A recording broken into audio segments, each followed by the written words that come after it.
on now? More alive. Yeah, they do. More alive. Yeah. You can actually feel your feet. Yeah. Oh yeah, be careful like that, Rob. So, if you want to, it's okay, Cheryl. Yeah. If you want to feel your feet, sorry, if you want to use your feet, you've got to feel your feet. How do you feel your feet? Even massaging your feet. I do a massage thing where you it's a bit of myofascial release, but more for the joint mobility. You can do it yourself. It's so easy. Just in the morning, just to get just scissors, just working the midfoot, the forefoot, because your foot has to be mobile. Look, to push. If that's a block, how do I get my extension? Look at what the ankle has to do. If that can't move, I'm stuck.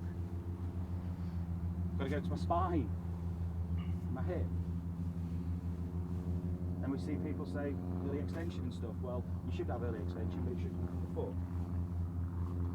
And this comes later. So, what we're going to do, guys, is we're going to use, if you've got your, we'll use your most lofted wedge.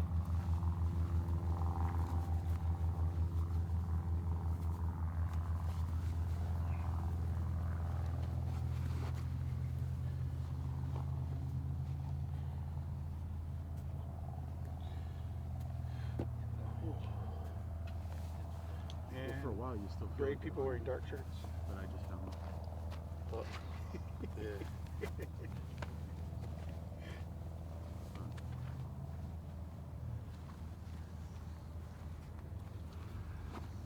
I thought about it. I can't put my shoes on like that. Stand it I wouldn't wear dark shirts. I'd fall over.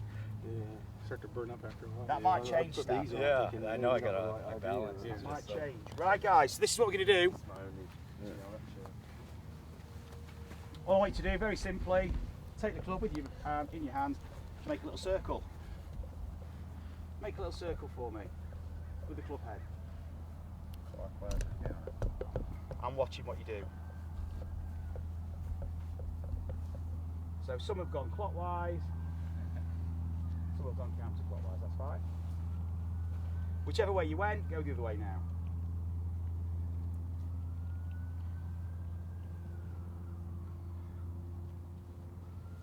Now I want you to make an elliptical shape, up and down, an oval, like that.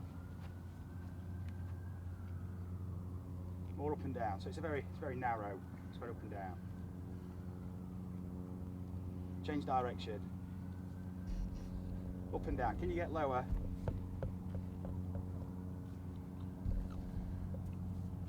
Good. Now, okay, more horizontal. But it's not going to go just horizontal, it's the elliptical shape still, so it's a slight arc to it. Then change direction. Not a circle, it's not a circle this, Jed, it's this shape, it's this shape. Oh, right. Oh, it's not figure eight either. Not a figure eight, it'll just, not a figure eight, it's just like a very, it's just a very, very narrow oval shape. It's not that, Jack, that's horizontal, it's this. Yeah, I know that. I just It's alright, that's let him okay. by. Don't do anything else than what I have to suggest. Don't go your own route yet. You're going to get loads of time to play. Keep your grip, you shouldn't lose your grip doing this. So we're looking at, what this is looking at is dexterity and how we actually recognise where the club is. Okay, now I do want you to make the figure eight.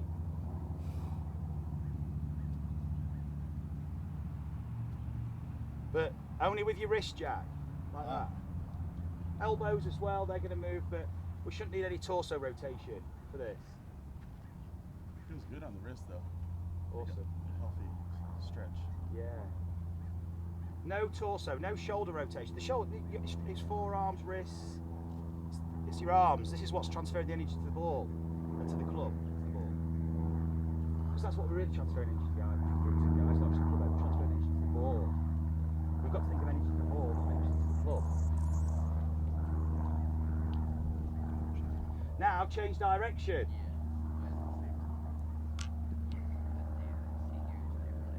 Very good, that's awesome, Jack. It's good, guy, good, Jimmy. Good, Glenn, that's better. Nice. Lost it. Now, down here, figure 8.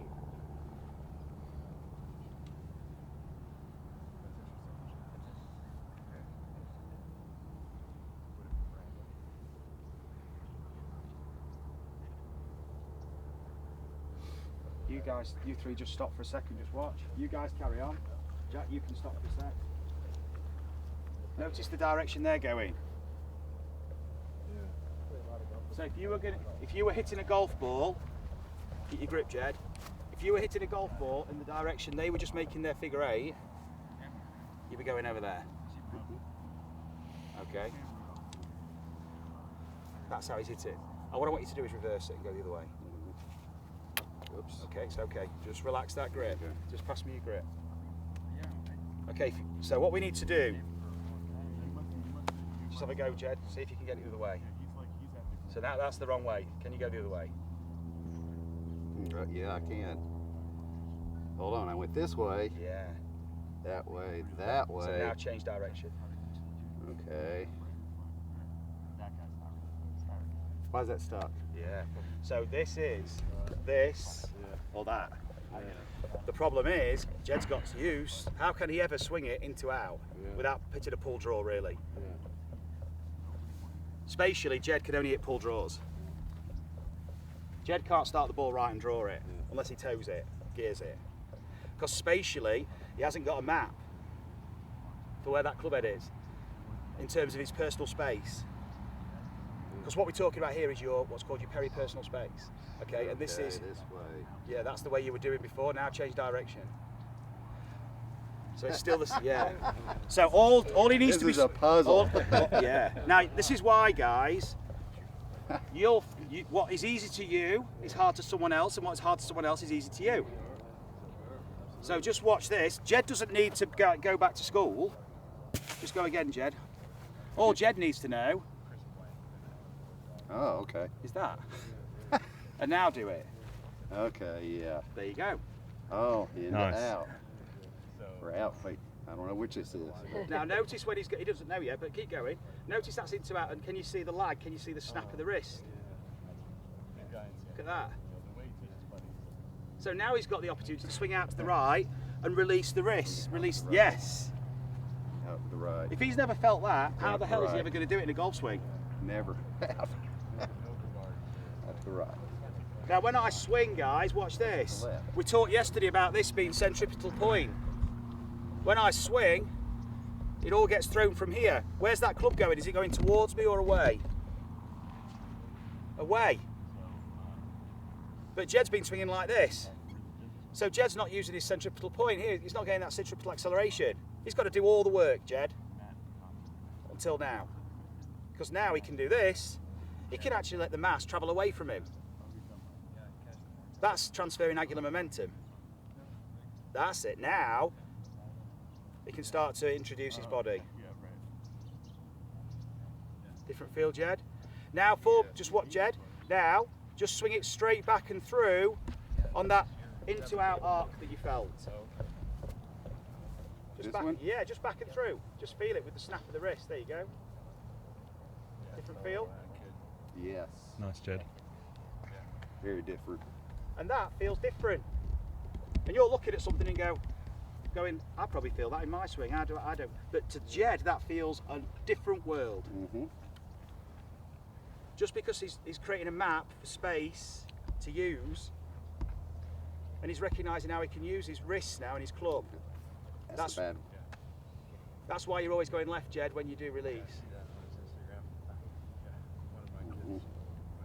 That's it. Now just use this part of the arc. Use that part of the figure 8. Don't need the other bit, unless you want it to fade. Now show me a fade. Use the other side. Right, that'd be. Yeah. And to make that easier, just open your stance. Now you've got a reason for opening your stance. So the alignment actually it reacts to your intention of how you're going to swing the club. You don't set up to the golf ball, guys, with your feet first. You don't set up with your alignment first. Crazy. Because if you're going to throw a ball, the intention's first. And then you're moving. And then the feet take place. How do you know if your feet, guys, how do you know if your feet are in the right place for your swing? Are they perfect? You've got no way of knowing because you're doing it before you're even going to swing. What do the pros do? They lead with this. They lead with the foot. The feet are the last thing. They're looking and moving their feet and settling. They already know how they're going to swing. They're not going in and setting the feet first.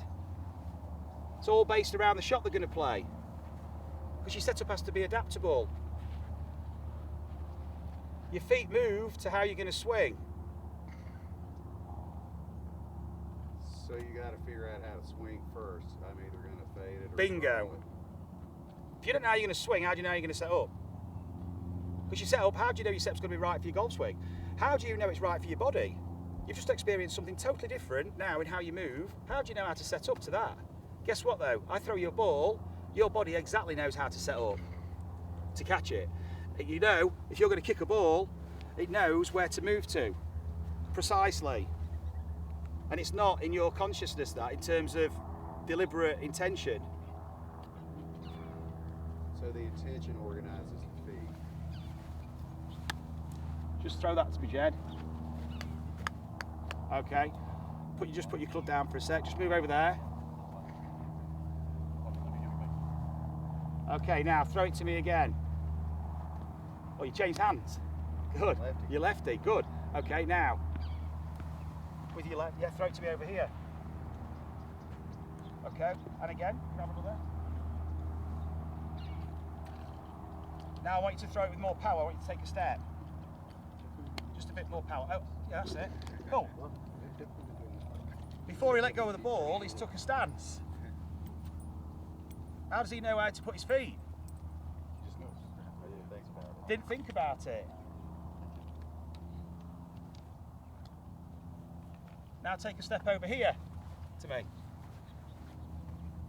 Why didn't you go over there with his feet? Because he wants to throw it over here. That was a strike, So think about the process of alignment. So it's first, what are you going to do with this? How are you going to move with it? And then it reverse engineers all the way back to the feet. The feet are the last thing. Your core's moving your feet. So you're moving around, the whole system's adapting. It's like playing darts. There's a dart in the top, you're going to move around. You don't just stay in the same place and move your body in, because I've got to stand like this for every dart throw. I need to change where I need to go. I need to change my trajectory. I need to change the angle. Every golf shot's probably, well, every golf shot's different. You're going to have shots that are very, very similar that look the same. And that's okay. We want to be in that space. But what happens if a ball goes over there and a ball goes over there? How do we know how to adjust our alignment? We're going to talk about pre-shot. We're going to talk about routine, rehearsal, visualization. But we've got to know what we're actually going to move, how we're going to move in response to that visualization before we can align. Otherwise, we don't know what we're aligning to in terms of movement. We've got to try and adhere to something now, and that's not us. Because Jed did think about that, and like Brendan just said, it was a great action. He didn't think about it. But if I'd have put Jed in a certain position, he probably wouldn't have been able to, or it would have made that action more difficult to make, because that's his natural action. And he timed it. So if we're messing with timing when we align first. We're messing with sequencing in terms of the flow of your routine. I'm not suggesting there's only one way to do this, guys. I'm not suggesting this is the way. I'm just suggesting we explore other options, and then you find your best way. You might prefer to go with your feet first, but there's already an intention behind the golf shot before you go and play it. Okay. Now, if we've got limited repertoire, we've got limited awareness. So that was Jed just experiencing for the first time what it's like to have a centre of mass swinging away from his centre of rotation just by doing a figure eight swing. Now he can tap into his centripetal point and there's some angular momentum, and he can let this thing release just by doing a figure eight, because he went that way. That space over there was inaccessible. Now he can do that. But that was just his wrists and his forearms, so his body now can do other things. Because as soon as he goes like this, his body's compromised. Now his body can move and he can let his arms react.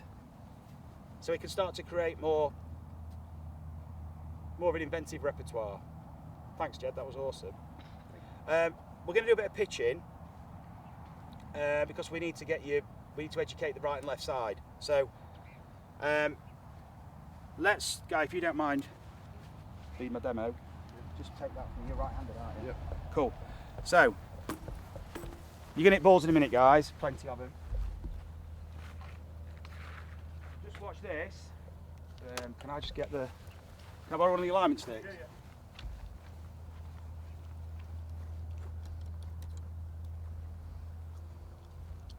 This is the same for putting, guys, as well. Feet go last, not first.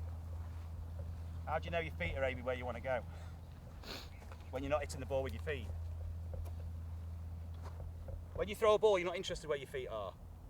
When you hit a ball, you're not interested where your feet are. Because it's adapting for function, not to aim. It's adapting to let you move, because that club head, which is super sensitive to a degree, that's travelling at 70, 80 miles an hour. The last thing your body's thinking about is where its feet are. It's travelling, it's swinging a golf club. You've got so many impact factors determining that ball flight. Your feet are the last thing. Plus, just to throw this into the equation. Okay. So if I stand like this,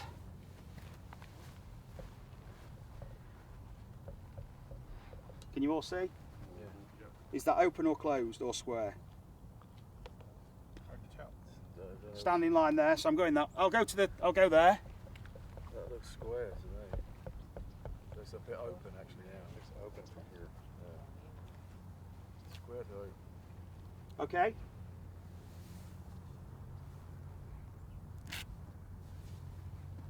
Whoops. You go. What's that? That looks way. Nothing's changed. Yeah, that's going that way. Nothing's changed. Close. My ankles have I mean, just you look rotated. Like, you look like you're going right over there. Yeah, I'm not. Yeah. But, these haven't changed. Yeah. Watch this. Yeah. Looks like it's going that way now. Nothing's changed anatomically apart from hip rotation. Trust me though, this is going to make it more difficult now to probably rotate back, but easier to rotate through. So it's related to function, not alignment, because I'm still aiming the same way with my ankles. It's just changing the function. And you've all got different feet, you've all got different ranges, so why the hell are we standing the same if we're all so different? Because we've got to stand, Brendan stands like that. That's not bad, good or bad. He's standing like that because he's got, we're all so different, we've got sort of limitations. He stands like that to allow himself to move a certain way. You might look at that and go, oh God, that's closed. You're going to start aiming, swinging right or blocking it or getting your own way and stuff like this. It's like, no, because you've got a drop, a pop and a rotation. You've got movement three-dimensionally. So your feet are just facilitating the movement of the pelvis. The pelvis is moving, providing its big power generator. Torso rotation, torso, arms, club, and then you've got a club that's swinging three-dimensionally with a sweet spot that you can't even see, hitting a golf ball. So, it's only my opinion, but there are no fundamentals to this game. Add to that? Yeah, Can I add to that? yeah. When I'm hitting a shot, whatever it is, high, low, left, right, right to left, whatever, whatever shot I'm intending to do, I'll line up my club face the way I want it. I get comfortable with my hands, with my body lines. When I step into the shot, my feet are last, and my feet will dance around until they're, how do you say, comfortable, Yeah, right? yeah. So I let comfort guide me. Visualize what I want, set up to how I want it with my club face and my grip in my hands and my body, and then my feet, they'll just sit, and I'm looking at my target, my feet, my body's doing this until it finds its comfort, and then I go. Could you just show me, Eric, would you mind just playing a shot onto the range? Yeah. And just showing the guys your routine and going through it. Don't even talk. Just, if you don't mind, just show me, just hit a shot, We're show going us to your the grey routine. flag. I want you to watch his routine, guys. I know it's going to be a great shot and it's going to be impressive, and he's an awesome player, right? I want you to watch what he does, because that's probably just more important than that's what's happening to help him play the shot. Just watch this.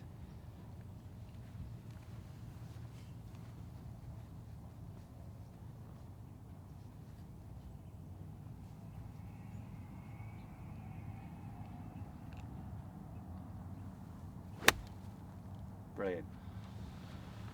Okay, awesome. Thanks, Eric. One more, if you don't mind. Yeah. Now, guys, did you notice anything about where he was looking, where he was gripping the club? He wasn't looking at his grip, was he? Did he look at his feet? No. He was looking where he was going as he was gripping the club. And how many times did he grip and re-grip and feel? He knows intuitively where to go. This is experience. But we've got to practice to create the experience.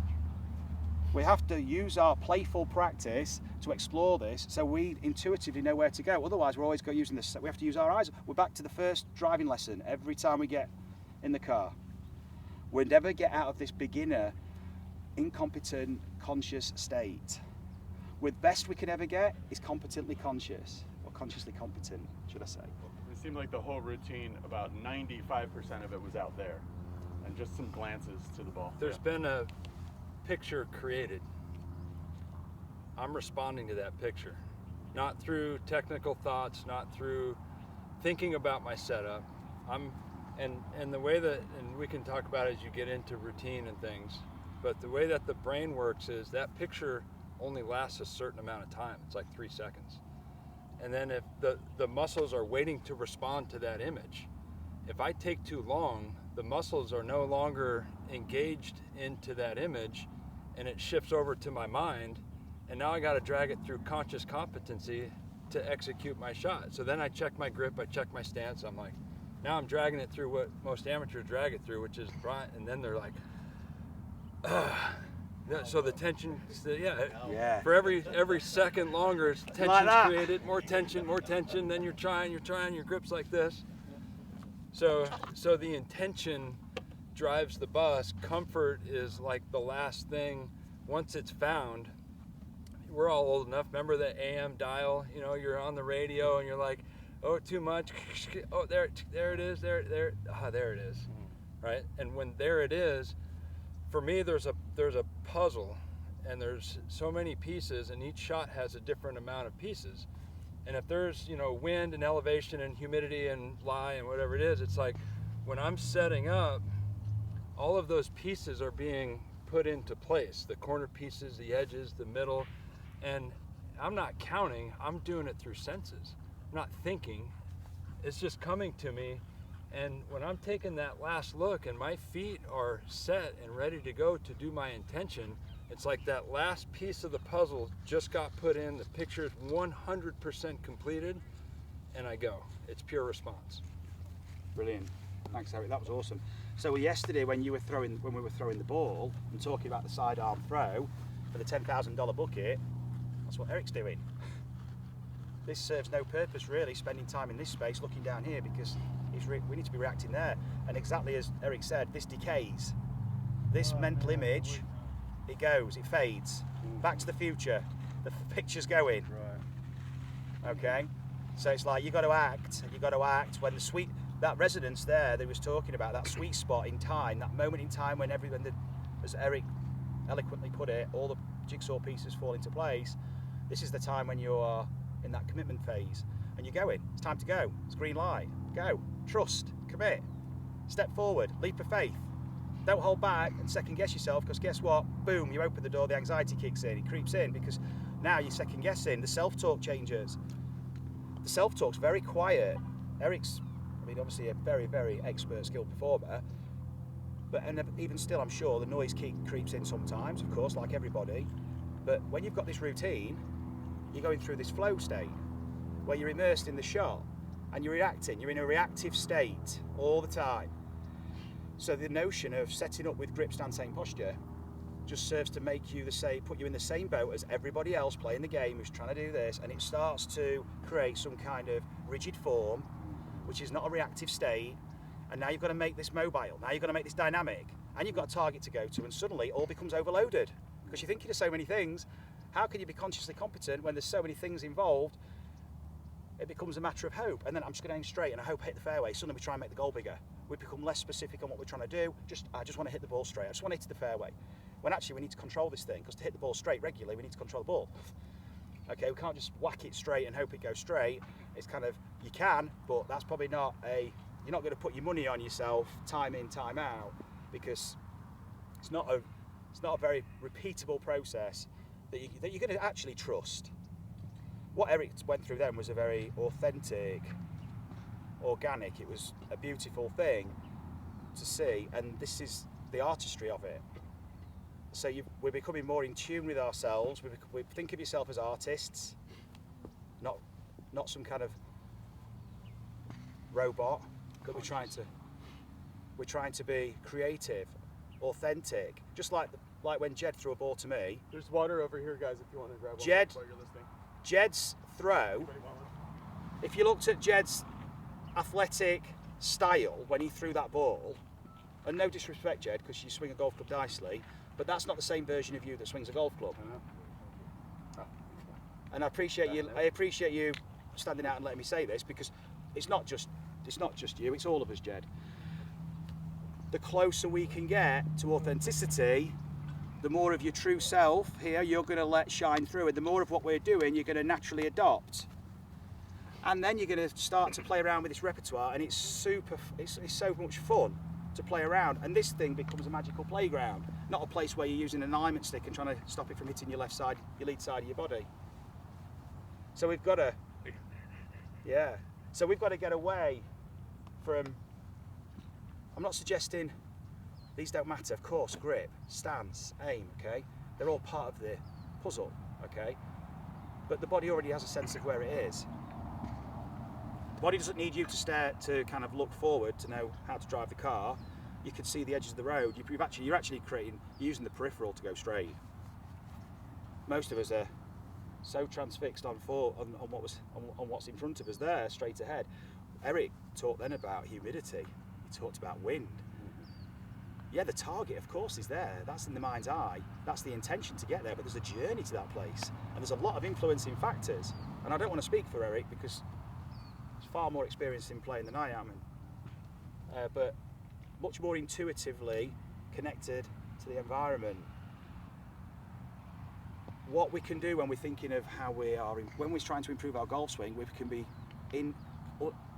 completely unintentionally disconnecting ourselves, because while we're thinking about our golf swing and this, we're becoming dissonant from what we're actually trying to do. Even the routine, you know, I'm asked if I have a routine, and I say no. But I do the same thing every time. Yeah, it's fluid. So it's like when you drive, you know, my phone is usually always in my back pocket. My keys are here, my wallet's here. Like, this is where it goes. If my keys were here, my wallet's here, it would feel weird. So when I get in the car, it's like I reach in my pocket and I find which key fob I need. Without even pulling it out, I press unlock. I get in the car, my keys go in a certain spot, my wallet goes under there, my phone goes there, and my belt goes on and I'm off. It's the same every time. So when I'm hitting a golf shot, I do the same things in order every time without thought. It's automaticity. I was just about to say it's automaticity. Yeah. I was about to say, that leads into an autonomous state. So Right. now you are at one with what you're trying to do, and it's the power of habit as well. So this is habitual behaviour, but that habitual behaviour is actually afforded a fluid state of reactivity. So you're actually more dynamic. So your routine is allowing you to be dynamic and reactive and autonomous. And we've all had those holes where we play and we're not even thinking about it, and it's all automatic, and we're thinking, God, this game's great. Why can't I just play this like this all the time? Okay, Eric obviously does that far more than we do, and that's why it's great that we can draw so much from his knowledge and experience, because we could apply that into how we're practicing. So when you infuse this into what you're doing, you really are giving yourself the opportunity to self-optimize naturally. Every ball becomes a learning opportunity all the time. You're taking in so much information, you become the sponge. So with that in mind, guys, we need to get to dexterity with the hands and the wrists, and we need to connect with the club. Okay, so what we're going to do, you've all got a lofted club in your hand. Just put the club head in your right hand. Let's feel this thing that we're actually going to be swinging. If you watch pool players and dart players, watch them like roll the barrel. Watch the snooker player, pool player. Obviously we play a lot of snooker, so the pool. But they're always moving. You know, like Eric was doing that with his grip. You watch the pool players. Okay, back in the day I used to love Earl the Pearl. So it's like, giving it this. Okay, the level of feel, obviously with the cue, okay, is exquisite. It's got to be the same with this because you've got a sweet spot. That's your Q-tip. That sweet spot is your Q-tip. Okay. Now, not many of us have ever actually felt the club head and where the sweet spot is. Just doing that is giving your body some information of where it is. Just feeling the head. But what I want you to do is I want you to put the head so it sits underneath the fleshy pad of the thumb, and just put the shaft there, just left of you, like that. Cool. Now, just more so the palm is representative of the face. Like that. So the thumb's on top of the leading edge. Thumb's on the leading edge. Now, guys, how do we need to strike a golf ball? Where's that sweet spot got to go? And down. Not that way. That way.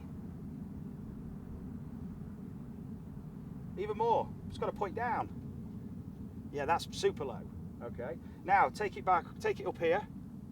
Take it back.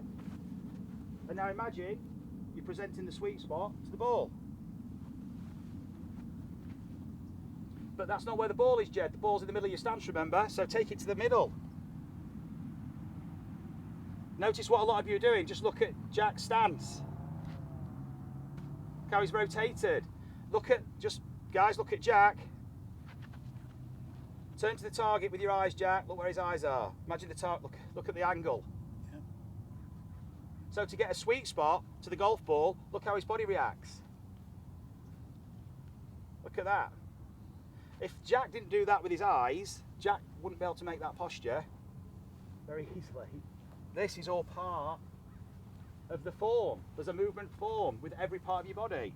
We've got to recognise the whole thing. Point that down to the floor. That's it. Now keep it pointing to the floor as you follow through. Follow through. There we go. That feel different? Pointing it down, Glenn. Yes. Fantastic, Cheryl. That's good, Jimmy. Different feel?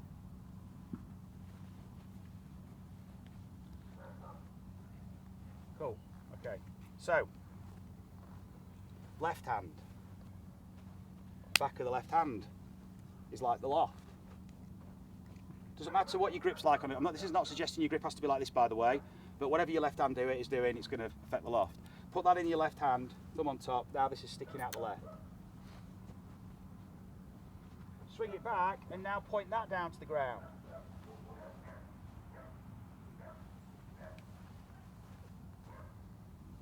Point it down there. Awesome.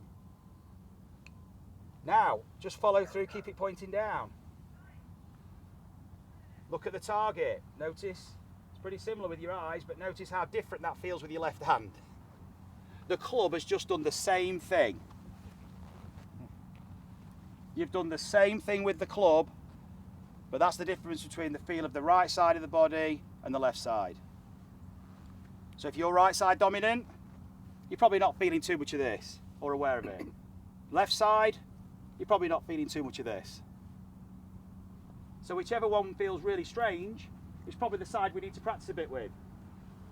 Because just like our feet, like our hands, it's about sensitivity.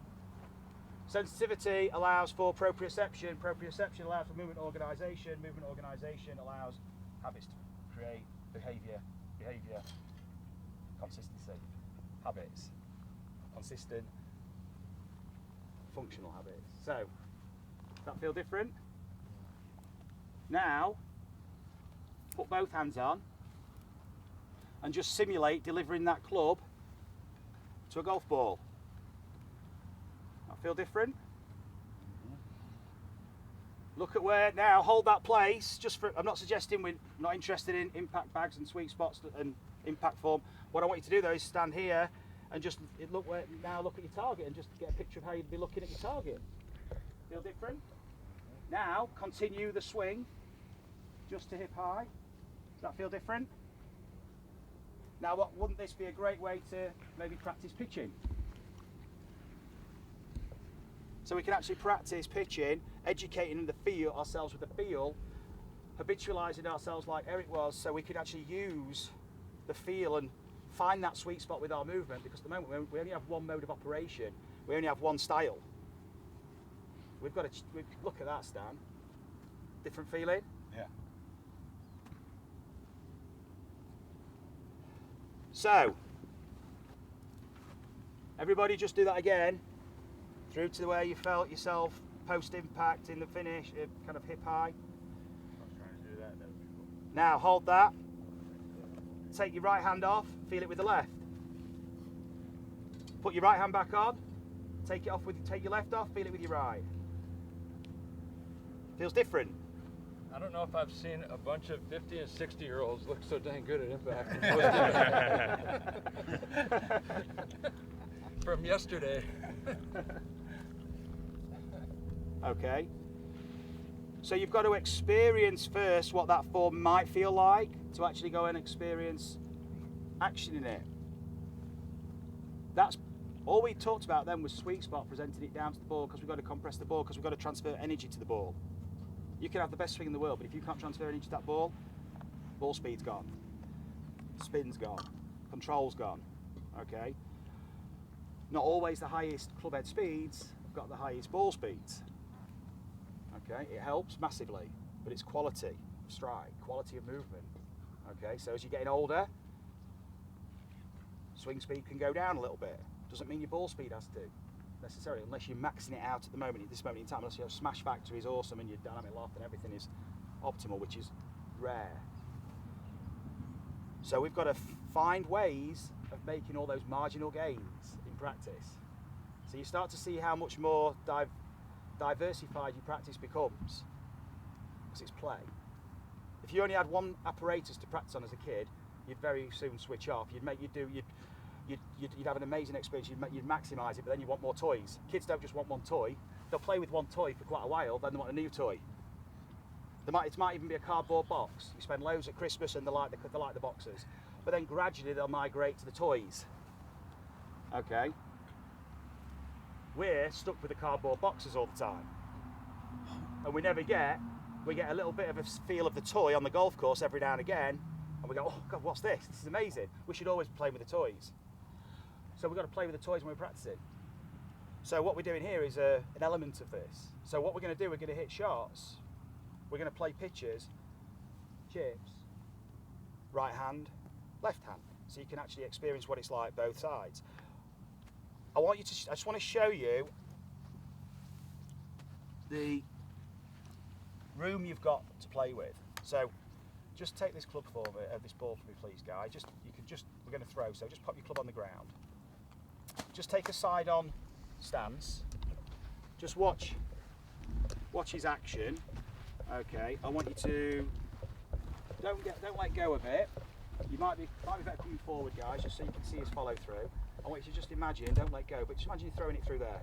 To that. From the golf stance? From a side-on stance. It's just a side-on throw. Doesn't have to be a golf stance, but just through there as if you're throwing it to that alignment stick.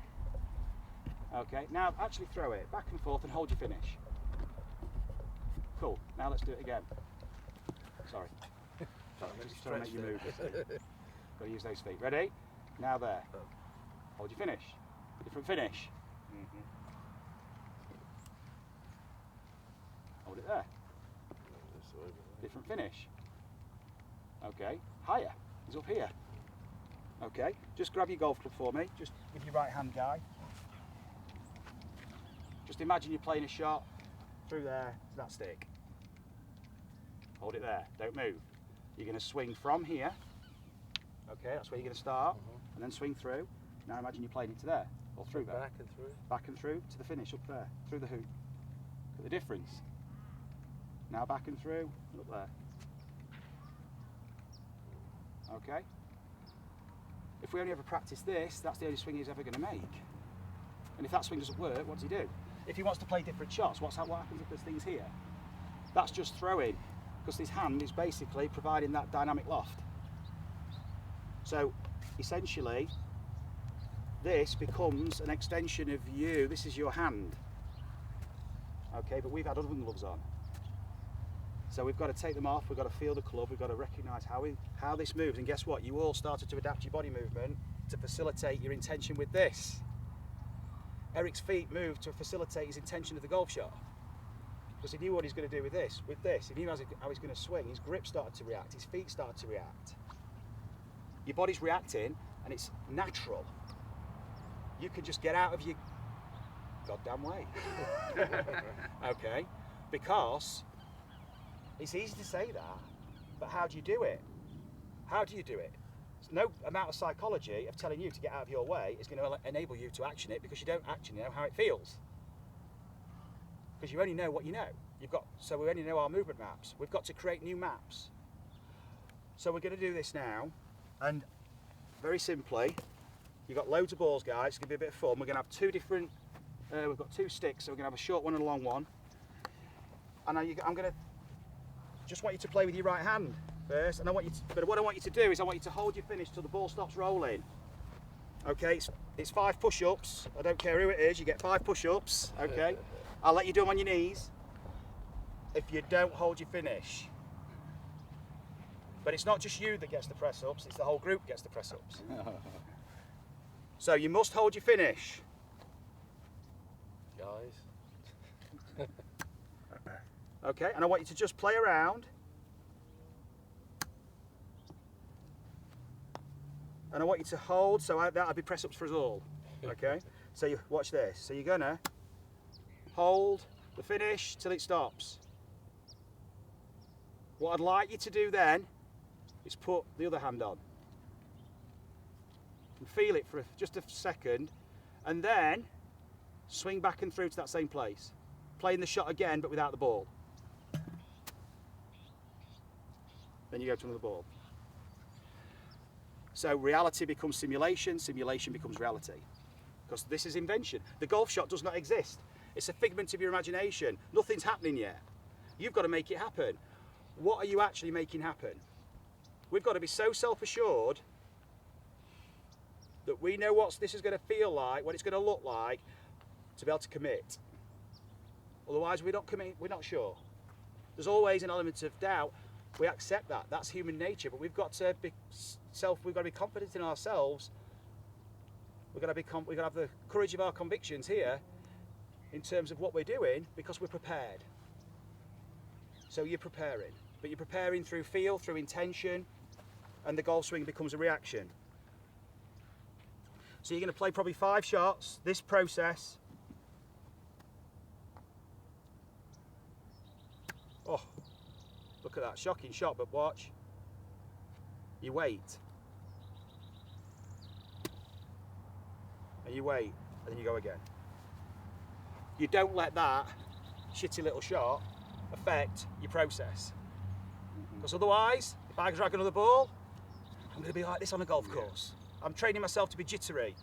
Oh, and only when I've hit a nice shot do I make a nice finish, and everything else is a bit... Suddenly we're not really training our nervous system for performance. So this is nervous system training. Because your nervous system's got to be calm to let you function. And the more you do this, the better you should get. Trust is just trusting, but going through the process, hold it, hold it, hold it, hold it, hold it, watching it. Now put the other hand on. I've not moved a muscle yet.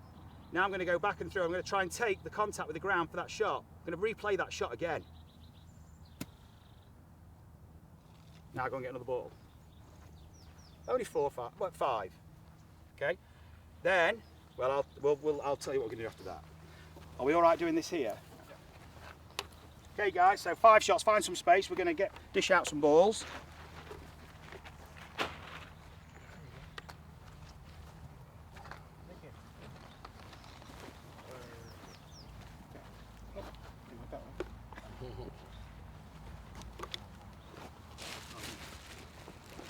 By the way, you know the spiky ball stuff?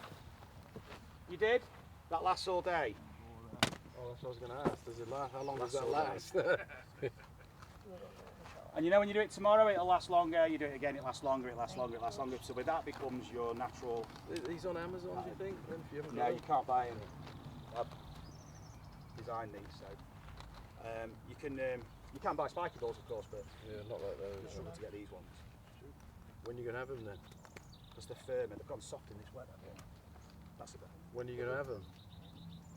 And they're quite big spikes, so they're not small spikes. The size is good too, 75 centimetres. 7.5 centimetres.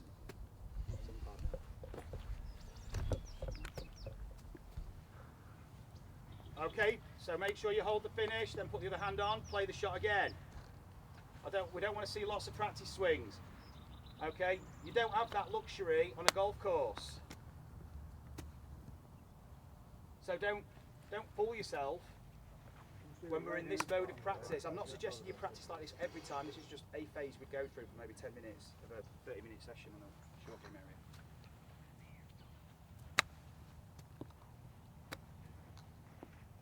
Jed, that was awesome. Hand on, back and through. You don't, okay.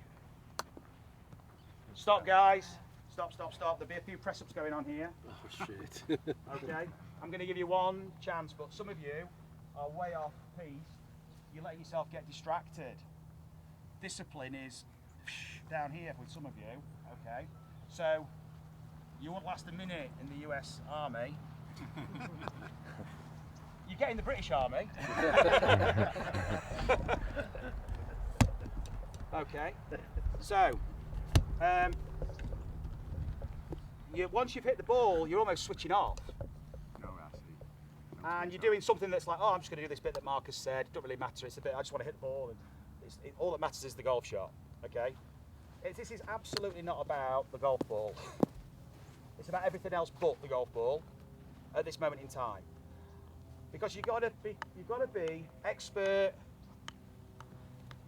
I'm going to say practicers because you're going to become expert practicers in order to play.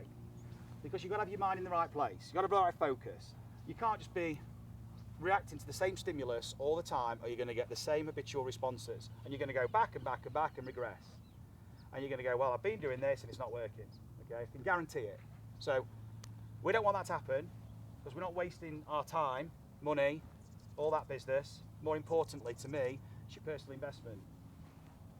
You as a person mean far more than any of that, in my mind. So don't waste a second of the time we've got together, and don't waste a second of the time after today that you've got with yourself, because even though I'm not with you, I still am.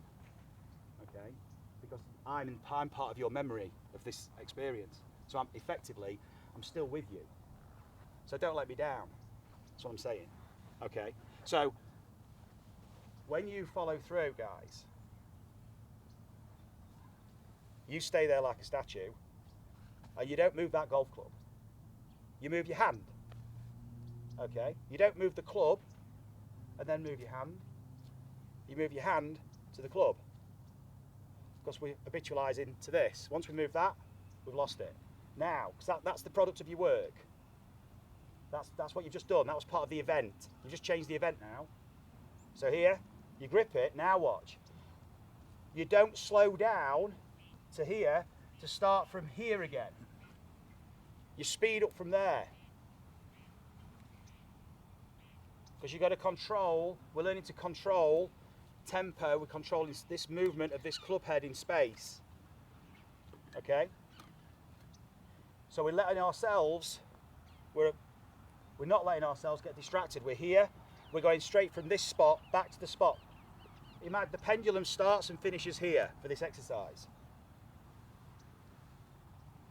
Okay, and then you go again.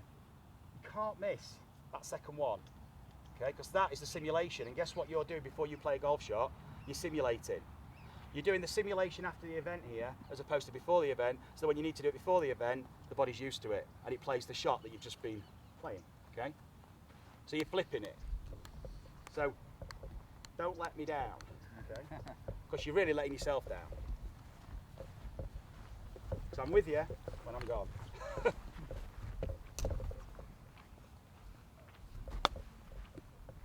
Hold it, hold it, hold it. Wait for the ball to stop. That's it. There you go. Back and through from there. From there. Nice. Well done.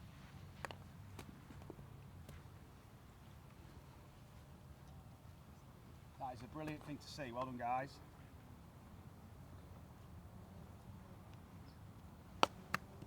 Hold it, hold it, hold it, hold it, hold it. Don't get Takes a distracted long by time. Takes a long unwanted time. outcomes. And from there, back straight back and through. That's it. Don't let yourself Hold on. down. Don't worry, Stan. This is expert mindset, expert performer level. You've got to have the mindset of a winner Hold it there, go on. Hold to it. be a winner. All the way until it finishes. And from there, straight back and through. Nice, Glenn.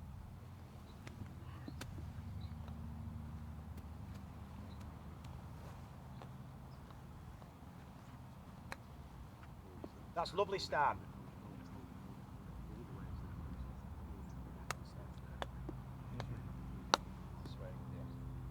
Good, Stan. That was A star. Don't know, do you get A star over here, or is it A plus, or what grade do you get? Well done. Oh, could do better in mine. Extra credit. Yeah. Oh, is it? Is that what it is? These days, everybody gets a trophy, Yeah. Oh, is it like that? so nothing Yeah. matters anymore. Oh, it's Exactly. Drives me nuts. Ours is not like this. Unless you go to the clubs outside the school. But inside the school, it's all like that. Just, you won for losing. I mean, this teaches you some good stuff, right?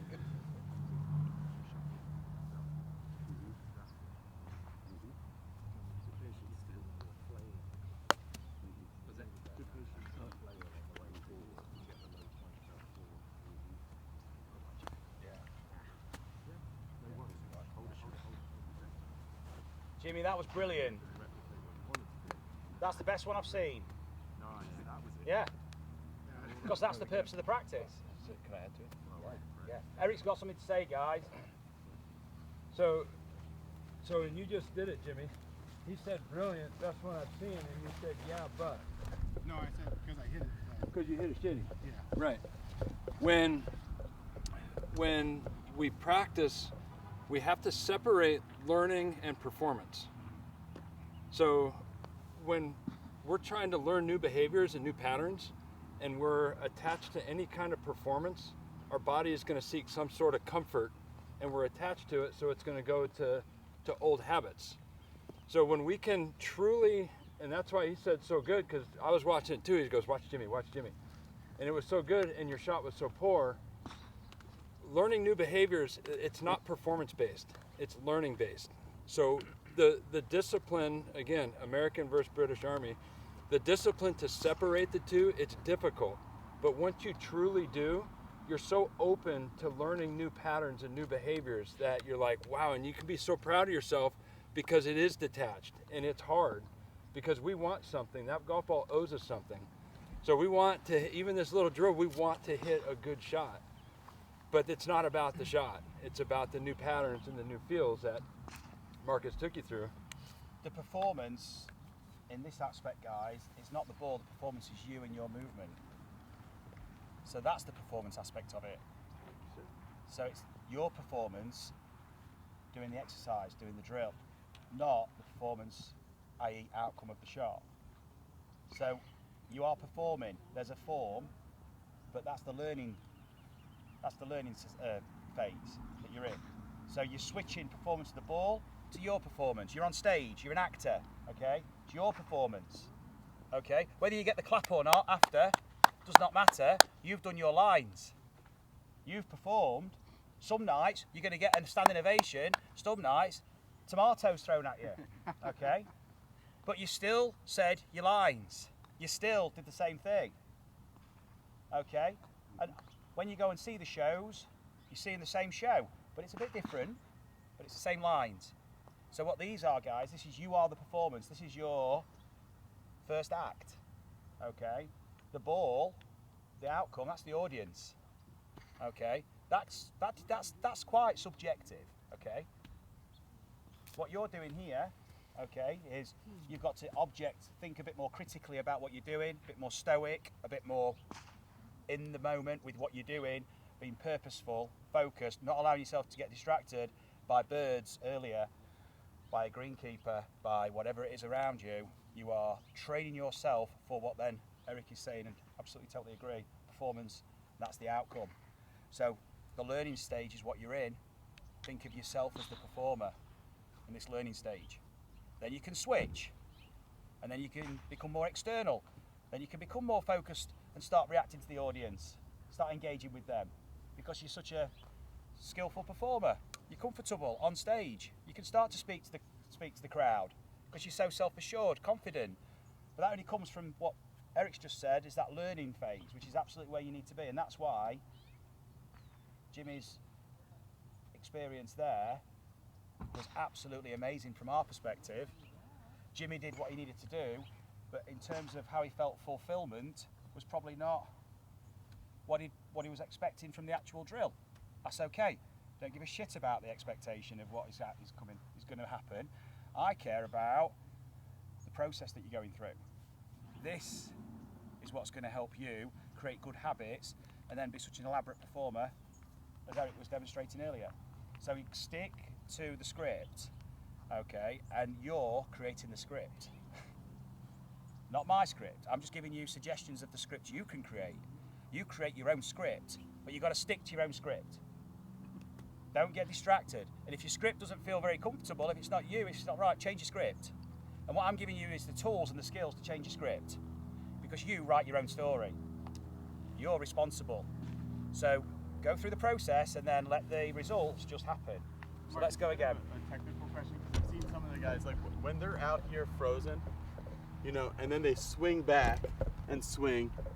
Like if you saw this area right here, that would be the first part of their takeaway. It looks like this. But then when they're going from a dead stop to motion, I see a lot of like the pieces are going weird. So is there some kind of like trigger or way to get that more looking like it does when you're starting out here?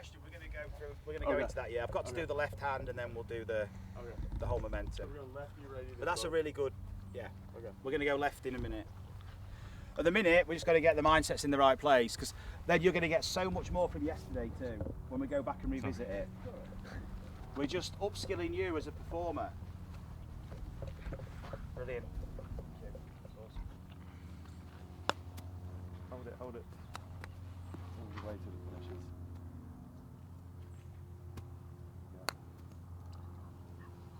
Yeah, good, Cheryl. Stick with the script. Your script. There we go. That's what I want. How do you think you can get Oh, more of a strike on that one? Huh? play it again now. Yes. Great stuff, guy. Oh, nice one, Jack. Hold it. Jack, that was Hold it. superb. Get in that hole. Unlucky. Nice, Cheryl. Straight back and through from there.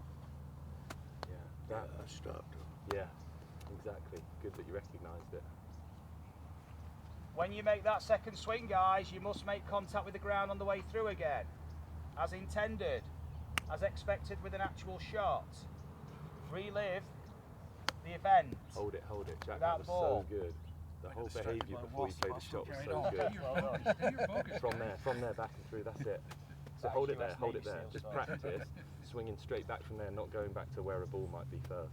That's it. Nice, Jack. Notice how long you were looking at the target before you played the shot. Yes. The whole time, wasn't it? Mm-hmm. You looked back at the ball for about half a split second before you played it. That's a lot of years of trying to get Nice, hold it. That's going in, Jack. Surely. Oh, The speed. you need to just chip right-handed, Yeah, Jack. speed right Back from there, back from there. That's it. Enjoy the good ones. Brush the and grass. face the That's bad so good, Jack. I mean, you're going to get all five within like a foot. What I'm looking for. Good, Jed, I'm watching. Brilliant, Jed. You're no longer present in this current ball situation. Good. The process, Jack. It's all about the process. That's brilliant. Love it. Brush the grass. Oh, Make sure you do this. 5 out of 5, perfect there, Jack. That was great.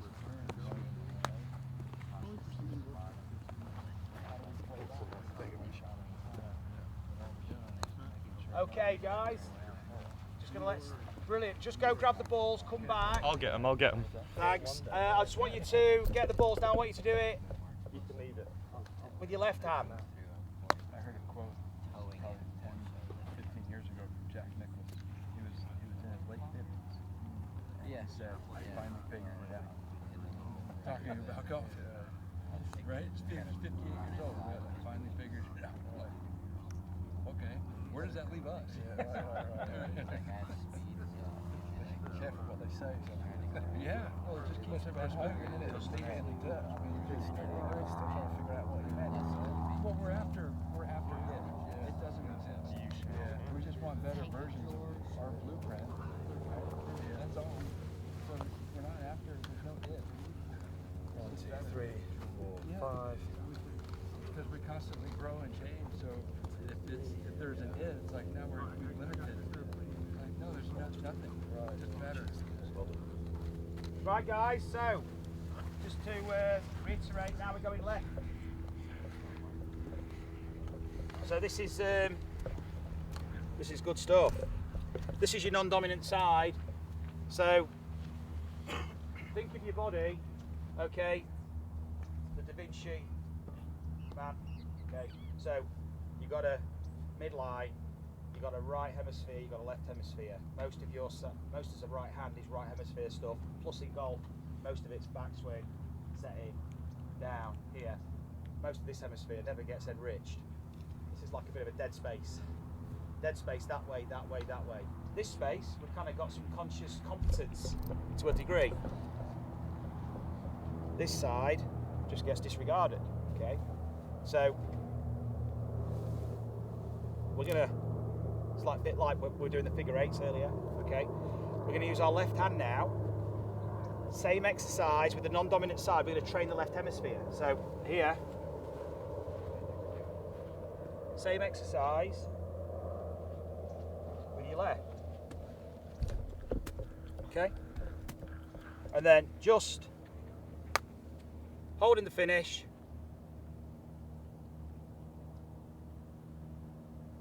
Gripping, back and through,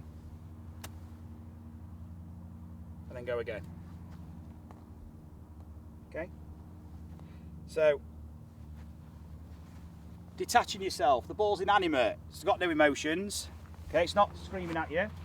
Okay? It's not smiling or it's not got a sad face if you hit it bad. Okay? The emotions are just your reality, your perception of it. That's just the ball. If you're watching someone else's ball, just imagine how that feels, watching someone else's golf ball. So if you look around, just wait for Jed to, just a sec, Jed. What I want you to do, the ball's inanimate. I want you to look at someone else's golf shot and just for a moment, just think about the experience, the emotions that you're feeling when you watch someone else's ball. Not a lot really, until maybe it's an exciting shot if it's going in, but you're not there's some attachment, but it's just someone else's golf ball. Make that your ball. Imagine you're watching someone else's ball. So it's an inanimate object, you're just watching an outcome. Some guy's chipping over there onto the green, you're just watching him. That emotional attachment is essentially what I want you to be aware of in this moment now. Okay, we're very much driven by emotions and it's a good thing, but I want you to be more in tune with them and be able to regulate them. So it's not driving your practice session into a roller coaster of an experience. So watch the ball, pragmatism, objectivism, be objective about it. Just imagine the emotions. Yes, there's going to be something inside. Okay, but imagine you're watching, what would it be like to be watching someone else's ball? If you were someone else watching your shot, just try and be that person. Just for a moment. This is just a stage of practice. Try that. So left arm, You can grip it lower down for a bit more control because your left arm's probably not as strong. Hold the finish, that's it. Have a couple of practice swings if you really want to, but I'd say get in there.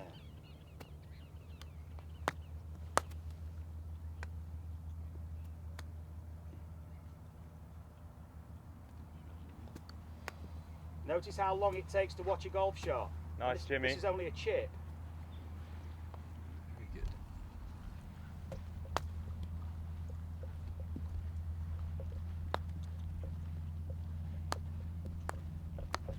That's awesome.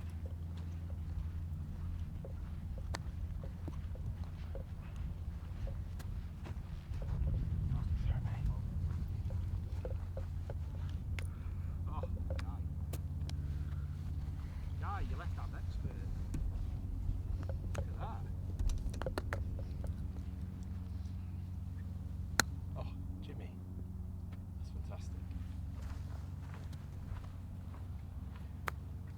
Does this feel easier or harder than you expected it Jimmy, to that's be sensational. left-handed? Well done.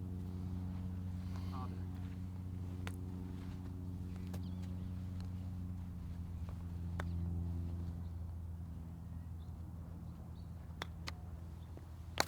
Shot, Glenn. Great focus.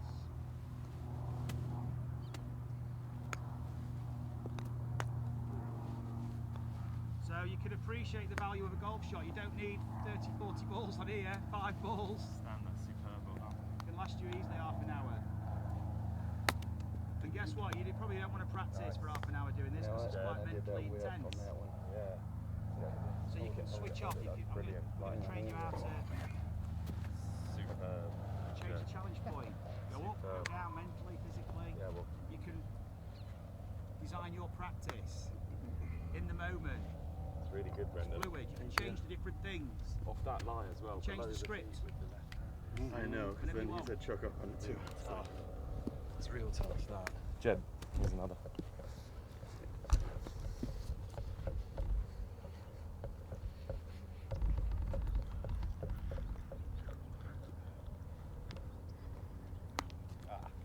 Oh, Jen. No. I was so impressed with you as well up till then, Jen. You went from A plus to D minus. You're welcome. But you can be A plus again. That's only one shot in time.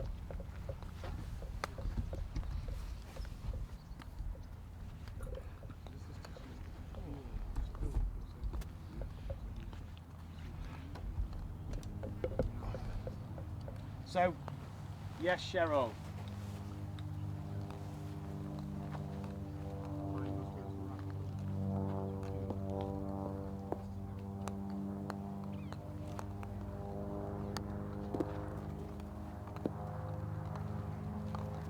So what's the feedback, guys, on the left side?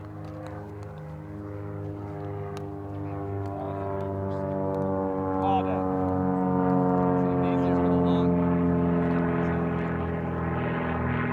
So, good point from start, it felt easier.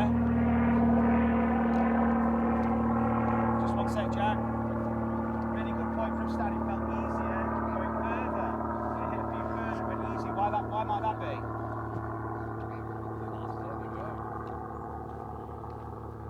Why might it be easier left-handed to hit it further than right-handed in this? Look at your lever arm. Look at the space it can travel through. Look at the leverage. For me to be there, put my right hand on, look at how my body has to move. Look, it doesn't have to do much here, but watch. How many people get into that kind of place? You've already been doing it. You were doing it when you were re-gripping. Time and time and time and time again. Okay? And then back and through. Okay? You were performing like the optimal form for leverage, delivery, because you know that's got to go down. Just did a couple of deterministic features of what we need for a good golf shot. And you've just created them. and you know how to look at the shot after. Okay, so we're going left side again. I want to show you this because we're going to go further. So we're going further now because a bit more leverage. Watch this. I want you to go and use some drop and pop. So you know when Stan was playing them amazing high shots yesterday on a downhill slope, and he was like this, and he was thinking, I'm never going to get the ball up, but he had the loft and he released, and the ball popped up by moving his low point down. Okay, he was using his low point, he kept it down. Okay, I'm not going to take chunks, but we want the low point to come back up now because we're going to push. That means we've got to go down first. It's the drop and pop. There's a drop and pop in a chip, particular pitch this distance. Okay, so it can give us a bit more distance.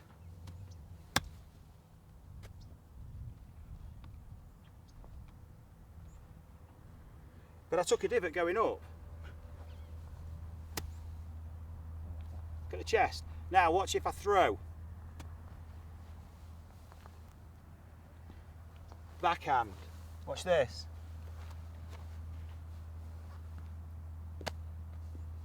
It's all the same stuff. Okay? You've been doing this since we met yesterday. Okay? Since I met you on YouTube. Okay? So you've got this already in your psyche, which is already in your repertoire, but it's just got to be released. So, dropping and popping. We did the single leg drill. You've got the same thing here. Whoa, hold it there and watch. So I ain't reacting like you guys. All you do is just get another ball. What I didn't do, I didn't replay it. So that's a D minus. So I'm in the corner with Jed. So there, hit the shot, back, through. Then I go again. Okay? It's going to go in. Hold it there, re-grip, back and through. Okay. If I'd have reacted to that one, like Jed did earlier, sorry Jed, I probably prevented myself from doing that with the next ball. Yep. Or I made it harder. How many times do we do that on a golf course? And I stopped that shot, which is, oh, I love that shot. Probably couldn't have done it any better apart from hole it. Okay, perfect demo. Pardon? Yeah, I had a three-putted that, yeah. Okay, but I was in the right state. My physiology was maintained to allow this. I was eliciting this performance through the state I'm in. It's an evocation. Don't get in the way and interfere with it. So stick with your script. If you're not sure if the script's right, that's what the drills are for. So go back to your single leg. Am I feeling a bit of a piston? Because this is giving me the momentum with the swing to go that distance. Notice how low it went.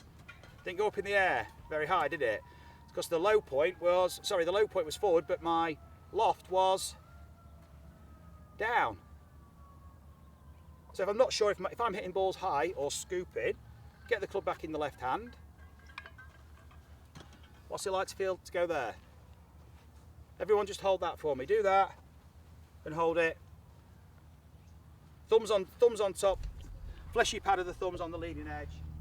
Hold it there, down to the ground. Feel that place. Look, the handle will be up. Cool. Hold it there. Now, switch hands. Do it with your right. Shaft's got to be forward, Glenn, to help you do it. Hold it there. Now, put your left hand where you feel it would be, just on the shaft above it. Where would your left hand need to be to play this shot? Okay. Good, I'm testing you. Okay, now take your right hand away Go back and through to that same place. Does that feel like the right place or not? How familiar are we with organising ourselves in a space we're not familiar with? Do we always need to have our grip, stand, same posture, checkpoints to recognise where we are in space, or can we ad-lib? Can we improvise? Can we be inventive and creative and make the right move at the right time when we're uncomfortable or in a place we don't recognise? These places have got to be recognisable. So where you went there and put the left hand on, absolutely I'd go to that same place with my left hand again. I could put my right hand on, I could move that to the grip, I'm in the same place, I could play that shot. Does that make sense? So no matter where you are around in your personal space, you are able to adapt from what is unfamiliar to very familiar. Because you're in tune with the object and how you're using it in terms of the shot. First of all, we've got to train this left side because there's a bit of noise in that. So left side, get feeling some momentum, then we build it up again. By the way, this would be like a 30-minute practice session for you on your own on a practice ground. Without me just going on, droning on.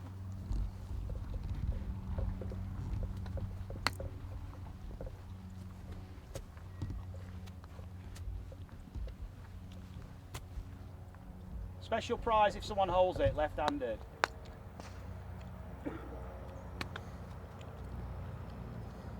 Straight in. Yeah.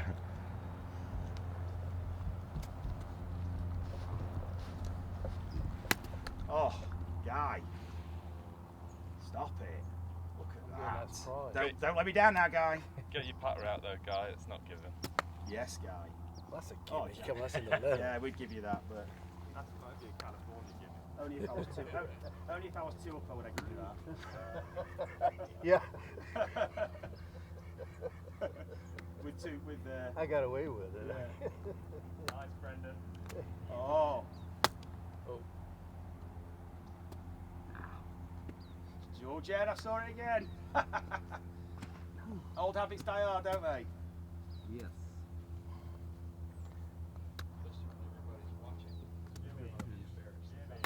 Hold it.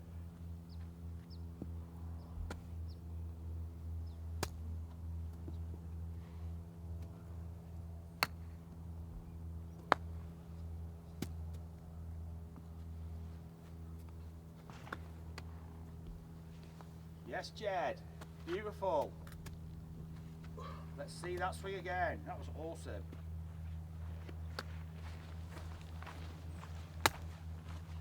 Brilliant.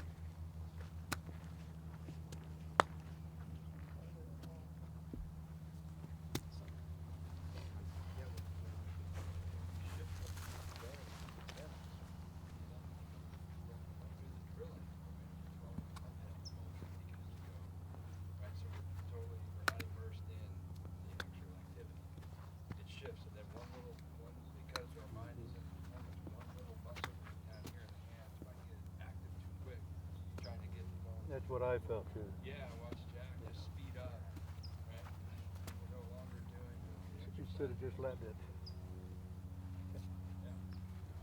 thrust. One component gets thrusted because we want a result. Yeah. Timelines being told. Yep. Yep. It's like, when we are on stage performing, we have to think about what we're going to say. It's over.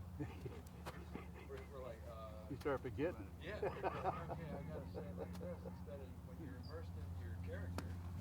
Yeah, I guess we feel this. Flow. Expressive, not suppressive. Okay, fantastic. So we're gonna now, guys. Very, very good. We're gonna go both hands. So you do the same thing, both hands. That was awesome, by the way. So you're already learning this level about yourself, about the club, about how you can move with it. So to start this, you're creating the map. So now it's the same. So now now what you were doing before, okay, or should I say now what you were doing after, becomes before. So you were making a simulation of the shot after you'd played it, now you do it before. So now it's your practice swing, but it's really, as Eric said, a rehearsal swing, because you've already been playing these shots and you felt the simulation after. Now you switch the simulation before. And you go and play it. Okay? So there's no swing afterwards this time. It's kind of more what we're used to. But there's a bit more of an understanding of what we're doing for this process. So we're going to go to that left side, the long one, sorry. I said left side because you're probably going to have to play off the left side. And this side, definitely. So guys, just go again now. Let's play both hands. George, could you get us a GRF? Yeah. Just one. Well, you might as well bring them all. Move the camera. Yeah, we'll do.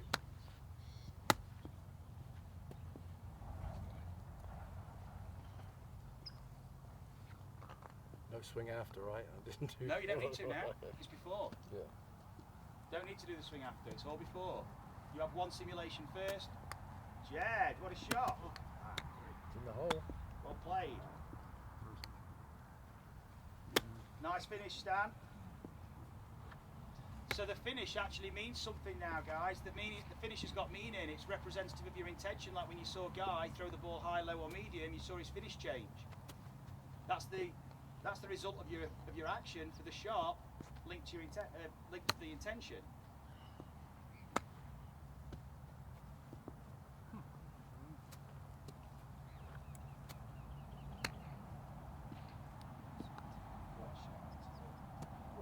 What a shot. Glenn. Nice, Cheryl. So we could go with a bit less loft now through impact. So if you were going to make a practice swing now, how would you hit it lower? Yes, let's try that, because if we decrease the loft, we're going to get maybe a bit more compression, a bit more distance. Lower. Or dirt. Good shot. Sorry. That's okay. Now, just put your right hand on the club. Show me what it felt like to go into the golf ball. Take your left hand off it. Okay, now follow through. Hold it there. Okay. Don't move. Yeah, that's good. Stay there. Okay. Now put your left hand on. That feel different? Yeah. Well, that's how you need to feel to deal off the club. I'll just show the group if you don't mind, Cheryl. That's brilliant. Guys, we're just going to show you this. Cheryl was Struggling. yeah, not shots, Brendan. Well, you hit beautiful shots. Cheryl's been hitting some beautiful shots. We're all, look, it's all open, no judgment. We're all just sharing experiences. We're all learning from each other. That's the thing. There's no, we're all feel a little bit sometimes insecure, but we can leave that at the door because we're all sharing similar experiences. We're all here for similar reasons. So it's kind of, we're actually learning from each other's insecurities. We're all insecure in certain areas in golf, so it's like we've got common ground, we accept it, embrace it, we share it. And we're going to learn from each other and we're going to become stronger because of that. So what Cheryl was doing there was amazing. She was hitting shots, but they were just a little bit high and just there's a ridge. So she needs to hit it a bit lower, pitch it into that ridge and let it check release up the ridge. And we don't need to change clubs. So could have gone to a less lofted club. But that's not really asking any more of your repertoire, is it? That's really just accepting that I'm a bit substandard in terms of what I want. I'm just going to go to another club. I'm not saying that it's not an option to go to another club, but then could you play that other club lower if you needed to? Could you be creative with the other club? Or is it just a bit of a crutch? Okay, so we've got to take the stabilisers off your bikes. So what we just did then, I just want you to watch this because there's a lot going off here. I just need everybody to be watching. So just show me. So Cheryl's swing, if you just show me your swing first, Cheryl, without the ball, just grip the club normally. Show me what you did with the swing. Show me your, just show me your follow through. There you go. So you can see the finish. Okay. Now put the club in the right hand. Show me the impact. Show me how you want to strike the ball, and show me post impact. No, not yet. Just post. Just hold it there. That's good. Okay. Now stay where you are. Just let me have the club. Now put your left hand on. Does that feel different? Okay, so now she's got a full body experience of what it's been to be like to have a club face like that. Now, what's going to be a good thing to do from here? Swing and have a go. So from here, hold it there. Now, swing back, swing through, take a divot. Good. So notice how she's looking. Notice, Cheryl, how you've rotated your body. Notice how you've had to use your left hip. Notice how you've had to rotate to keep that face down. The body's had to do a lot of work to keep that face down. If you're not feeling this tension through the body, if you're not feeling this movement form, you're probably not doing as intended to keep the face down. You're probably going to struggle to keep the face loft down. So then she's not going to get the shot she wants. So this is where you have to be switched on, because stuff that's going off around us can distract us from actually what we're doing, and we lose that self-awareness for a second.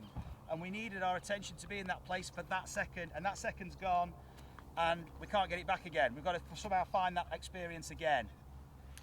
You can't let these experiences pass you by in life, because what we've just done there is absolutely so integral to Cheryl's development. Now, so just show me a practice swing now, Cheryl. This way now for the low shot. So now there's a finish that she recognises for this low shot, and that's very different to what she was doing a minute ago. Now she can be you can be assertive with it, Cheryl. You can punch it in there. Off you go. Just imagine your practice swing. I should be feeling kind of this, right? I mean, it's There is no should, there's what you are feeling. I can't tell you what to feel. If I do that, I'm not a coach. You're going to embarrass me. I'm just some kind of textbook. Okay, hold it. Hold it there. That's not the same finish with the left side. No, it's not. So, that's not a problem with the instruction, or that's not a problem with, yeah, now she's just recreated it. It's a problem with the ball. It's a problem with the commitment to the finish, because the ball's not the end of the golf swing. I think that's just Yeah, it is. And that's what we were saying earlier, Jack, with Eric. You put the ball in, you've been reacting to the stimulus of the ball. Why don't you react to the stimulus of your finish? The stimulus of your movement, the stimulus of your swing. Okay? So, use the feeling. You don't need technical information. You don't need to know it's 28 degrees to just wear a t-shirt today. You just open your door and you go, it's warm. Pretty much every day here, isn't it? But it's kind of, your body knows without you having to overthink this. You've just got to be switched on to the right stimulus. Show me again that finish. Hold it there. Now swing back and through to the finish. Brilliant. Now watch. So we go again. Play that shot, Cheryl. So we are looking at the finish. Well done. Hold it there. Don't move. Hold it there. I'm putting the ball in.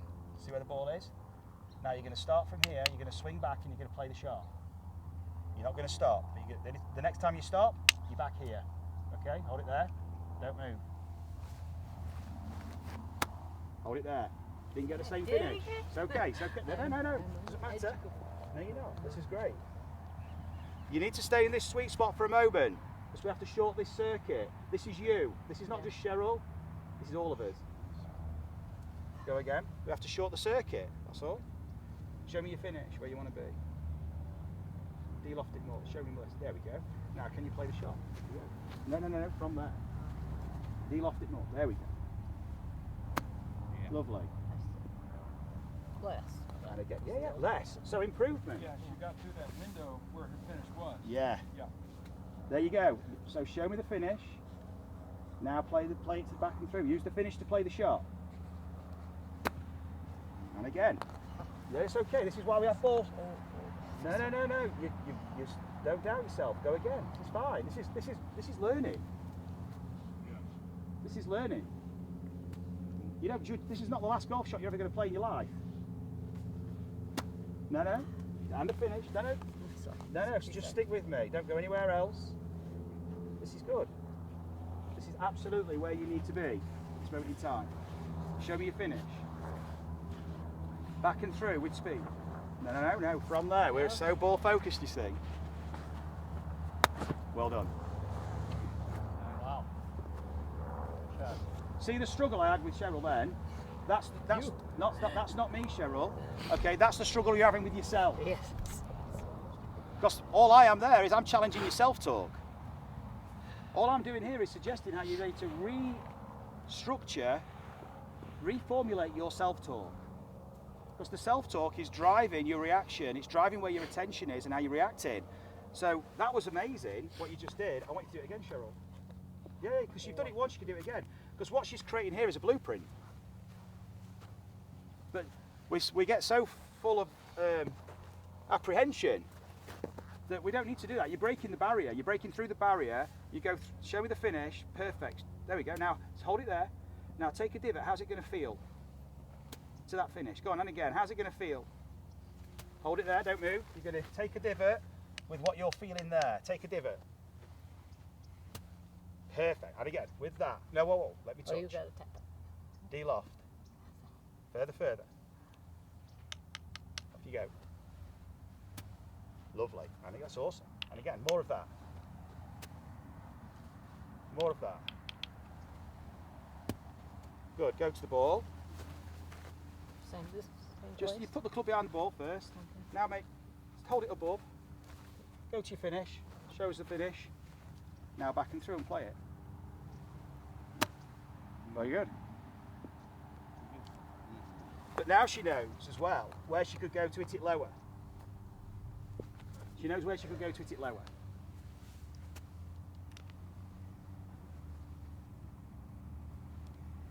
And it's there. It's worth a round of applause, that, guys. Thank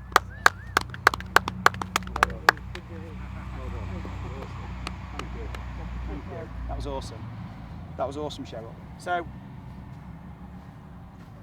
guess what, guys? Not many of us give ourselves enough opportunity to experience that change because we're going from shot to shot and we're judging ourselves every shot. That took about 4 or 5 shots, but we had to stay in a certain place mentally to allow ourselves to physically adapt into a place that we want to go to. So we could be denying ourselves an opportunity to get better because we're judging ourselves and we can't get over that hurdle. We can't smash through. As I said, Jed, we can't short that circuit. The circuit remains. But she's just experienced something there that shorts the circuit. It's good as shit. So now, you go again, and guess what? You don't need the finish. You just go again, because you know the finish. So guys, just when you're practicing, just as I did with Cheryl then, just be aware of the whole action. 1 second, Marcus. If anybody wants to sit down for a minute, we've been here for almost 2.5. So if you want to have a seat, because it's been a while. Guy, Jack, or... Yeah, have a sit down and have a drink. What kind of drink? Thank you. Well, thank you. Thank you, Cheryl. I hope I can stand up longer You than know 2.5 what, you did hours. amazing, and I really appreciate you sharing that because that was Why don't you fantastic. just figure out how to stop these wrists from working? Well, you're not stopping. No, not stopping. You want them to work, but work in a different way. Yeah, well, You're not stopping them working; they're just working a different way. Jack, that was brilliant. They're on highways, Hmm. I got it, right? they're wrapped. Now you got to take off top. Oh, guy, hello. Smiling shape, finalization. So when we repeat, they become stronger and stronger. So when we're in any kind of test performance, they're on highways. We can fire based off of them. So they're like, she clearly can do the movement shot. Everybody can clearly do the movement. But then we're attached. stay. There's one on your left foot as well there. Oh, Glenn. Better. Bit too much spin on that one, wasn't there? Better. Stop nice and quick. You ever feel like you get too much of this and not Yeah.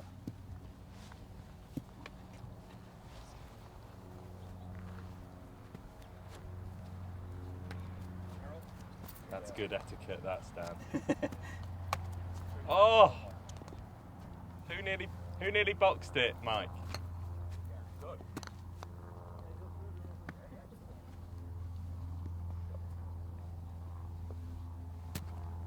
Nice finish. Right here. You go first. Just Nice. Just grab a ball, Mike. Cheers.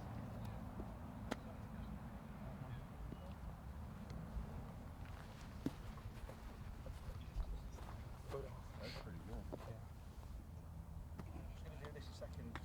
This is brilliant. Guys, just watch this. So you know we did the throw with Guy earlier. I'm going to do this with me and George. Are going to come round and do this with each of you. So we'll just do the follow through again, because you don't have that follow through. We don't know what we're following through to. We're following through with the intention of hitting the ball low, but there's still not enough specificity to the shot. We've got to have a real clear intention, and this is far better when you are looking forward as opposed to just looking at yourself in a finish. So now we're going to give you a projection in terms of an intention. Just make a practice swing for me, please, Cheryl. We're going to do 3 practice swings. One is down here. Try and punch it through there. Now up here. Have a seat. Now up there. Now there. Now there. Harder. It's got to get to that. It's got to get to that alignment stick up there, through there. Yes, look at that. Okay. Off you go. Okay, Play it. Marcus. Yeah, through there. Practice swing. Off you go. Oh, Yeah, yeah. so far off. Sorry, I looked away. It's good. Looked away. And again, till you finish. I'm so worried about Don't be worried about anything. you. You're fine. Brilliant. Now harder. Through there. I need a hula hoop because I usually stand and have students hit it through my legs. That so I really- have it over my head. That's what that stick is for. come with the on. little Yeah. loop in it. I know, but I didn't go through the hoop. do it like that? Yeah. Do I hit it? You're not going to get it through the hoop.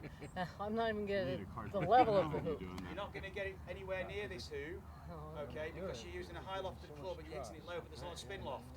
So it's going to pop up, but by you hitting down, it hits it up. oh, okay. What you're learning is just, look where you're striking on the face, now it's going up the face. So Yeah. here now.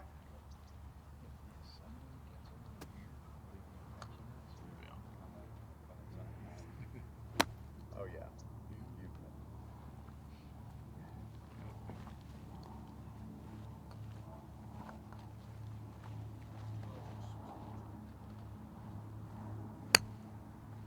Oh, that sound was so Yeah. good. Finish.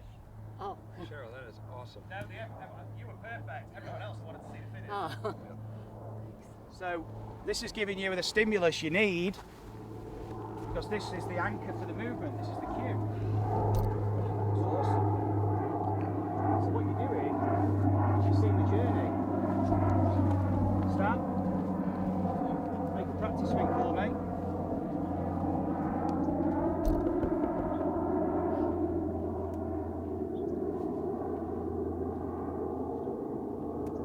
Good. Now play it to the stick.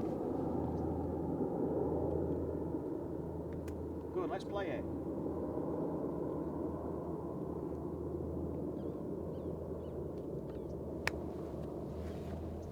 Get up there. Fantastic. Good shot, Ken. You guys, by the way, can place this hoop wherever you want in your mind. You can go anywhere. And it changes how you move. Okay? So, because you've got a repertoire to adapt. Let's go again, Stan.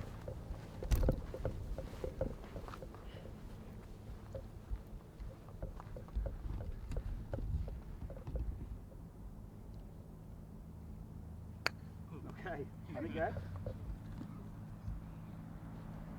Let's see the practice swing. Practice swing needs to be the same speed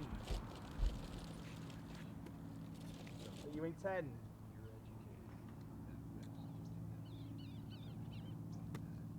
okay. Just go again.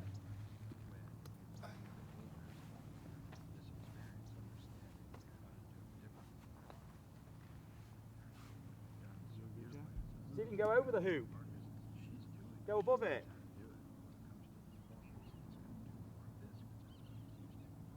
Awesome. Oh, Shot, crispy. Stan. What was the difference, Dan? Anything feel different? I was a lot more relaxed on that one than the one before. The one before I was like jerked it, trying to keep it low. I just threw my low tempo off. Yeah, that's okay. Sorry, so tempo was something we're going to break. We're going to stop in a second. Tempo was something that he just mentioned,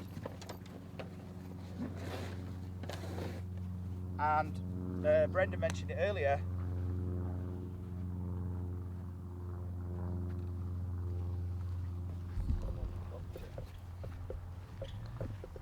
How do we get this thing in motion?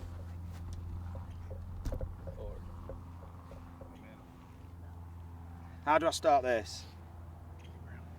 Is it this? Or this? I'm in control now of where it goes because the handle's leading. And I've got momentum. Look, I don't have to put hardly any effort in. I move that in a linear direction, suddenly I get a swing when I stop. And I can go back and I've got more momentum. So to get more momentum in that direction, I create some in this direction and make a quick shift, and I get more that way. Okay, but it's not just this. It's you. Because that's going to move the club. But if you were to throw a ball, stand on the GRF for me, and throw a ball. Just watch. Side on, yeah. Yeah, let's twist it around. Okay. There you go. It's perfect as well off that left edge. What did you just see? Where did he go first? He went forward. He went forward, swing his arm back. The secrets are there in every movement we make in normal life. Because there aren't any secrets, it's just movement. So he went that way to create the momentum to go that way. It's a counter move, but it's priming. Same as a throw. We're already used to throwing. Use this as part of the throwing action. And just like throwing, you're an artist. You've got the ability to go. So I didn't say what height, but you could have gone high, low, medium, high.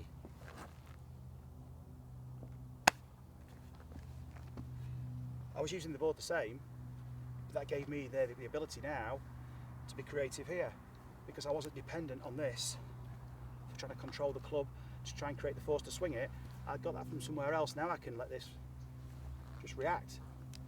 And we've been creating this repertoire, this sense of orientation of where the club is. It's that way. We know where we need to be to play these different shots. So in the start today, it's foundation level of the blueprint. You're building a house, but it's got firm foundations. It's not a house of cards. It's got firm foundation. So I want you to explore. We've got the GRFs, and this is your exercise. 1, 2, 3, 4. So you start on the back foot. You go 1, 2, 3, strike the ball 4. So you go 1, 2, 3, 4. Doesn't matter how you strike it, just watch. You watch it to the end. There's going to be a lot of movement.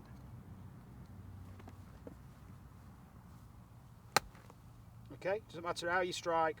All I want you to do is get used to notice the strike is afterwards.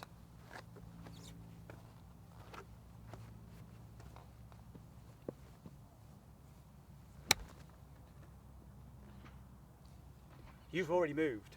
The strike is after what? The final 4? Yeah, the Yeah. foot, the 4, Yeah. after the 3. 1, 2, 3. The strike is 4. Strike is 4, yeah. Okay.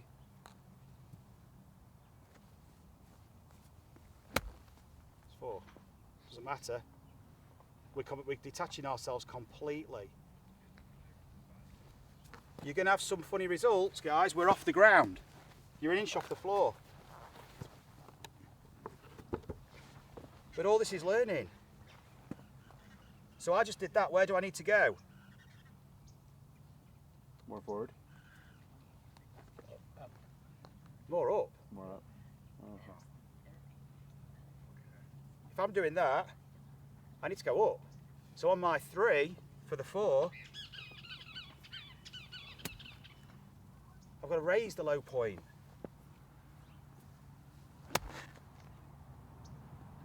I've got to do it a bit more. So I'm learning all the time about where I need to go.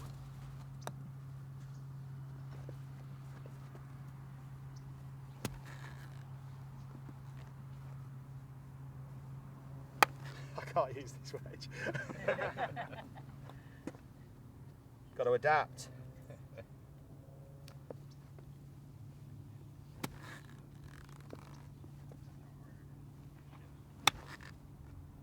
It's a 54, isn't it? Yeah. So, just by doing this,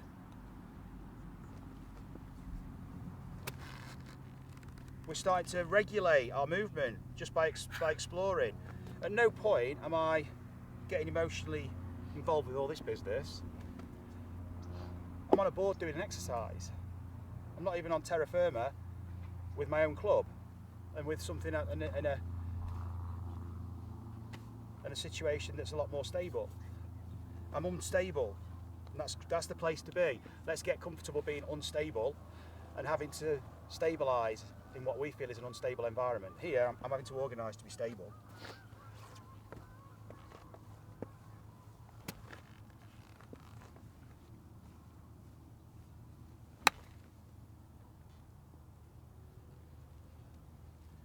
And just doing that over and over and over again.